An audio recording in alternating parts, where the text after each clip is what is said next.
Hello అండి. ఈ వీడియోలో 'speed and love' next part చూద్దాం. ప్రీవియస్ పార్ట్స్‌కి ప్లేలిస్ట్ లింక్ ఈ వీడియో డిస్క్రిప్షన్‌లో ప్రొవైడ్ చేశాను. ఫస్ట్ ఆ వీడియోస్ చూసి ఇది ఫాలో అవ్వండి. లేకపోతే కన్‌ఫ్యూజ్ అయిపోతారు. ఛానెల్‌లో ఇలాంటి వీడియోస్ వస్తూనే ఉంటాయి. సో, తప్పకుండా ఛానెల్‌ని సబ్స్క్రైబ్ చేసుకొని బెల్ ఐకాన్ ఆన్ చేసి పెట్టుకోవడం అస్సలు మర్చిపోకండి. ఎపిసోడ్ స్టార్టింగ్‌లోనేమో ఇంకా జిన్ ఇద్దరు డ్రింక్ చేస్తూ ఉంటారని చెప్పాను కదా! తన బర్త్‌డే తనకి డ్రింక్ చేయాలని ఉంది అని చెప్పేసంటే, సో, మోని డ్రింక్ చేయనిస్తాడు జిన్ కూడా. సో, తనేమో ఇలా మాట్లాడుతూ ఉంటుంది. అదేంటంటే, మా అమ్మగారేమో మా నాన్నగారిని అంటే వదిలేసి ఇంకొక మ్యారేజ్ చేసుకున్నారు. ఆ కొత్త డాడేమో ఆయన చాలా ముసలాయన. మనీ ఉన్నాయి ఆయన దగ్గర. ఆయన క్యారెక్టర్ కూడా మంచిదని చెప్పి కూడా నాకు తెలీదు. మా అమ్మకి ఎప్పుడు అర్థమవుతుందో ఏంటో కన్ఫర్మ్‌గా నన్ను ఇక్కడ ఉండనివ్వట్లేదు. నన్ను కూడా ఇంగ్లాండ్ రమ్మని చెప్తున్నారు. అక్కడికి వెళ్ళిన తర్వాత అతనేమన్నా చేస్తే ఏమైపోతుందో ఏమో నాకేం అర్థం కావట్లేదు. నాకు చాలా భయంగా ఉంది అన్నట్టు చెప్తూ ఉంటే, అప్పుడు చిన్ని ఇలా చెప్తాడనమాట.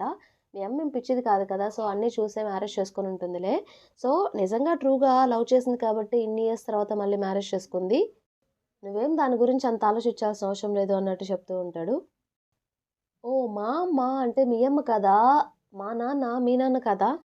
అంటే ఈ నిజం నీకెప్పుడో తెలిసట్టుంది కదా! ఎప్పుడు తెలుసు అంటే, నేను నువ్వు పుట్టక ముందే మీ ఇంటికొచ్చాను. నాకు అఫ్‌కోర్స్ తెలుస్తుందిలే అన్నట్టు చెప్తాడు. మరి నువ్వు నిజం తెలిసిన తర్వాత నువ్వేమనుకున్నావు అది నాకు చెప్పు అంటే, తనేం చెప్పకుండా సైలెంట్‌గా ఇక టాపిక్ డైవర్ట్ చేస్తుందనమాట. మా అమ్మగారేమో చైనాలో ఉన్న ఇల్లు అమ్మేస్తానని చెప్పారు. అలాగే నాకేమో వాళ్ళతో ఉండాలని లేదు. మా నాన్న నన్ను పట్టించుకోవట్లేదు. నా బ్రదర్ నన్ను లవ్ చేయట్లేదు. ఇంక నేను ఎవరి కోసం ఉండాలి అని చెప్పేసి ఊరికే అలా పెట్టుకొని ఏడుస్తూ ఉన్నట్టు యాక్ట్ చేస్తూ ఉంటుందనమాట. నేనసలు ఎవరి కోసం బతకాలి? ఏంటసలు ఇదంతా అని చెప్పేసి. ఇక జిన్నేమో సరే గాని ఇక ఇంటికి వెళ్ళే టైం అయింది పద వెళ్దాం అంటే, ఇంటికా బయట వర్షం పడుతుంది కదా! ఒక నైట్ నేను ఇక్కడే ఉంటాను వద్దు అంటే, వర్షం పడితే ఏమి నా దగ్గర కారుంది కదా! కార్‌లో వెళ్ళిపోవచ్చు అంటే, కాదు కాదు నేనొచ్చేప్పుడు కీ తీసుకురాలేదు. స్పేర్ కీ మర్చిపోయాను అంటే, నా దగ్గరుంది స్పేర్ కీ నువ్వేం భయపడాల్సిన అవసరం లేదు వెళ్దాం పద అంటే, ఒక్క నైట్ ఉంటాను ప్లీజ్ ప్లీజ్ ఇక్కడ. అక్కడ గీజర్ పనిచేయట్లేదు. నాకు చాలా చలిగా ఉంది. నేను స్నానం చేయలేకపోతున్నానక్కడ. ఈ ఒక్క నైట్ నేనిక్కడ ఉండొచ్చా అని చెప్పేసి రిక్వెస్ట్ చేసుకుంటూ ఉంటుందనమాట.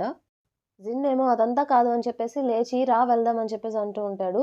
అయినా నేను నీ బ్రదర్‌ని కాదు. ఇప్పుడు ఇక్కడ ఉండడం అప్రోప్రియేట్ కాదని చెప్పి నీకు అనిపించట్లేదా అంటే, నువ్వేం నాకు హార్మ్ చేయవు నాకు తెలుసు అంటే, అది నీకెలా తెలుస్తుందంటే, ఎందుకంటే నువ్వెప్పుడు నాకు చేయలేదు కాబట్టి అన్నట్టు తను చెప్తుంది. నీ ఒక్క నైట్ ఇక్కడే ఉంటాను అని చెప్పేసంటే, సరే ఒక్క నైట్ అగ్రీ చేస్తున్నాను అంతే. ఒక్క నైటే అన్నట్టు క్లియర్‌గా చెప్తాడనమాట. హమ్మయ్య! అని చెప్పేసి అనుకుంటున్నాను. తన బ్రదర్ ఇక తన కోసం డ్రెస్ చేంజ్ చేయడానికి ఒక షర్ట్ వెతుకుతూ ఉంటాడనమాట. తనకి సడెన్‌గా ఆ టైంలో తనకి పీరియడ్ వచ్చిందని చెప్పి తనకు అర్థమవుతుంది. బాగా స్టొమక్ పెయిన్‌గా ఉంటుందనమాట. స్టొమక్ మీద చేయి పెట్టేసి పాపం నొప్పి నొప్పి అంటూ ఉంటే అది అబ్జర్వ్ చేసిన జిన్ ఏమైంది అని చెప్పేసంటే బీ తాగడం వల్ల స్టొమక్ అప్‌సెట్ అయిందా అంటే లేదు అన్నట్టంటే పీరియడ్ అన్నట్టు చెప్తుందనమాట. అవునా! సరే నేను వెళ్లి నీకు కావాల్సినన్ని తీసుకొస్తా అని చెప్పేసి వెంటనే పక్కనే ఉన్న సూపర్ మార్కెట్‌కి వెళ్లి తనకు కావాల్సినయన్నీ బై చేసి ఫాస్ట్‌గా తీసుకువెళ్తాడనమాట. అక్కడ కవర్ పెట్టేసి నీకు కావాల్సినవున్నాయి ఇక్కడ. నువ్వెళ్లి బాత్ చేసిరా అన్నట్టు చెప్తాడు. సరే అని చెప్పేసి తను ఆ కవర్ తీసుకొని లోపలికి వెళ్ళిపోయి బాత్ చేసి తను టీ షర్టే యేసుకుంటుంది. జిన్ టీ షర్ట్ బయటకొచ్చేసి నేను బాత్ చేశాను నువ్వు ఇక వెళ్ళొచ్చు అన్నట్టు చెప్తుందనమాట. తన కింద ప్యాంట్ ఉండదు. సో, జిన్ అది చూసి కిందకి చూస్తూ ఉంటే ఏంటి నీకు చెప్పులు కావాలా? సరే ఇస్తా ఉండు అని చెప్పేసి బెడ్ మీదకి వెళ్ళిపోయి తన చెప్పులు వదిలేసి బెడ్ ఎక్కి కూర్చుంటుందనమాట. "నువ్వెక్కడ పడుకుంటున్నావంటే, నేను పక్కనే పడుకుంటానులే" అన్నట్టంటే, "సాంగ్‌లై ప్లేస్‌లోలే" అన్నట్టు చెప్తాడనమాట.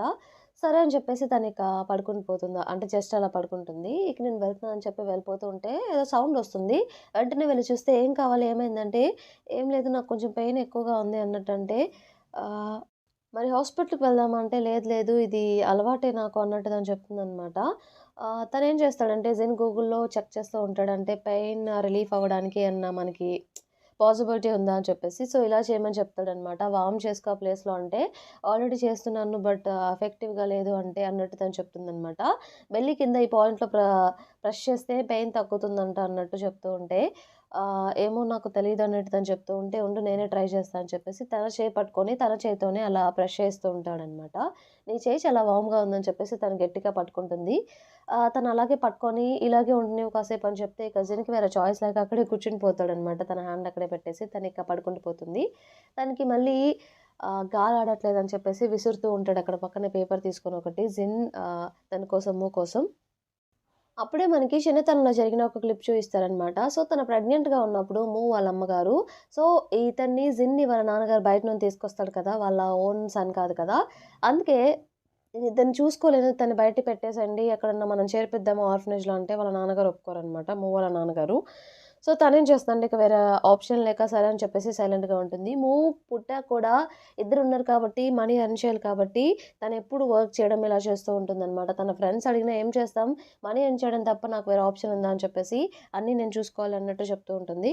ఇదంతా సీక్రెట్‌గా జిన్ కూడా వింటూ ఉంటాడనమాట. సో, అందుకే తనని మూవ్‌ని తనే బాగా ఎక్కువగా చూసుకుంటూ ఉంటాడు వాళ్ళ అమ్మకి ప్రాబ్లమ్ రాకుండా. ఒకరోజు అంటే 2 ఇయర్స్ తర్వాత కూడా మూవ్ ఏం మాట్లాడలేదని చెప్పేసి వాళ్ళ అమ్మగారు అప్‌సెట్ అవుతూ ఉంటే ఇదంతా కన్ఫర్మ్‌గా అతని వల్ల అయ్యి ఉంటుందని చెప్పేసి, జిన్ వల్ల అని చెప్పేసి వాళ్ళ అమ్మగారిక జిన్‌ని ఆర్ఫనేజ్‌లో చేర్పిద్దామని చెప్పేసి, అక్కడ ఇచ్చేద్దామని చెప్పేసి మాట్లాడుతూ ఉంటుందనమాట. అప్పుడే తన కూతురు బ్రదర్ అని చెప్పేసి ఫస్ట్ టైమ్ అదే మాట తన నోటి నుండొస్తుంది. అది విన్న వాళ్ళ అమ్మగారు చాలా హ్యాపీగా ఫీల్ అవుతారు. ఫైనల్లీ 2 ఇయర్స్ తర్వాత మా అమ్మాయి మాట్లాడిందని చెప్పేసి. నెక్స్ట్ డే ఇక వీళ్ళది కార్ గ్యారేజ్ కదా! మనకి ప్రెజెంట్ చూయిస్తారనమాట. కార్ గ్యారేజ్ కాబట్టి జిన్ దగ్గర వర్క్ చేసే ఒకతనొచ్చేసి కోకోనట్ జ్యూస్ తెచ్చి మీకు కావాలా అంటే, వద్దు అని చెప్పేసంటే, సరే మీ రూమ్‌లో పెడతానంటే, వద్దొద్దు లోపల ఒకరున్నారు అంటే, ఎవరున్నారు అంటే హెవీ స్లీపర్‌లో అక్కడ పెట్టేసా అన్నట్టు చెప్తాడు. ఇంకొక వర్కర్ కూడా వచ్చి, అదేంటబ్బా బాస్ రూమ్‌లో ఎవరుండుంటారు? ఆ స్నేకీ అయితే కాదు. ఇంకెవరై ఉంటారబ్బా అని చెప్పి వీళ్ళేమో చాలా ఉత్సాహంగా థింక్ చేస్తూ ఉంటారనమాట. ఇప్పుడే తిను బయటకొస్తుంది. లోపల నుండి నిద్ర లేచి మనము బయటకొచ్చేసి వీళ్ళ వర్కర్స్ ఇద్దరు ఏదో కార్ రిపేర్ చేస్తూ ఉంటే బ్యాక్ సైడ్ ఉంటారనమాట. తిను అక్కడికి వెళ్ళి తనకు కూడా కొంచెం వచ్చనమాట. అందుకే అది తీసి వెంటనే అక్కడేదో ప్రాబ్లమ్ తను ఐడెంటిఫై చేసి అది సాల్వ్ చేసి లోపల కార్‌లో కూర్చుంటుంది. కార్ స్టార్ట్ చేస్తే స్టార్ట్ అవుతుందా లేదా చెక్ చేయడానికి. అప్పుడే ఎవరబ్బా కార్‌లో కూర్చుందని చెప్పేసి ఆ వర్కర్స్ ఇద్దరు చూస్తే మీరెవరు అంటే నేను దీనికి జిన్‌కి లిటిల్ సిస్టర్‌ని అని చెప్పేసి అప్పుడే కారు నుండి బయటకొచ్చేసి, ఆ కార్ అక్కడ ప్రాబ్లమ్ ఏంటో వాళ్ళకి ఎక్స్‌ప్లెయిన్ చేయడానికి ప్రయత్నిస్తూ ఉంటుందనమాట. వాళ్ళేమో కిందే చూస్తూ ఉంటారు. తను ప్యాంట్ ఏసుకోలేదని చెప్పేసి. వెంటనే తనకి అది అబ్జర్వ్ చేసిన మన జిన్ ఏం చేస్తాడంటే అడ్డంగా నిలబడతాడు తనకి. వాళ్ళు వెళ్ళిపోయి వాళ్ళ పని చూసుకుంటూ ఉంటారనమాట. ఏంటి నువ్వు ప్యాంట్ ఏసుకోలేదంటే, ఏసుకున్నా షార్ట్ ప్యాంట్ అంటే, వెళ్ళి లాంగ్ ప్యాంట్ ఏసుకురా పో అని చెప్పేసి లోపలికి పంపిస్తాడనమాట. సరే అని చెప్పేసి తను లోపలికి వెళ్లి లాంగ్ ప్యాంట్ ఏసుకొని బయటకొస్తుంది. అప్పుడే అక్కడ కుక్ చేస్తూ ఉంటాడు జెన్. క్యారెట్స్ వేయకు అంటే ఆల్రెడీ కట్ చేసి ఉంటాడనమాట. ఆనియన్స్ కూడా వేయకు నాకిష్టం లేదని చెప్పేసంటే, సరే అని చెప్పేసి తనకి ఫుడ్ ప్రిపేర్ చేస్తూ ఉంటాడు. కొంచెం వెనక్కెళ్ళి ఆయిల్ ఫేస్ మీద పడుతుందంటే, ఆయిల్ వేయగానే తను ఒక్కసారిగా భయపడుతుందనమాట. నవ్వుతాడు అది చూసి జెన్. నేనేం భయపడలేదు. నువ్వు సడెన్‌గా వేసేసరికి అలా అయింది అంతే. నాకేం భయం లేదు అన్నట్టు తను చెప్తూ ఉంటుందనమాట.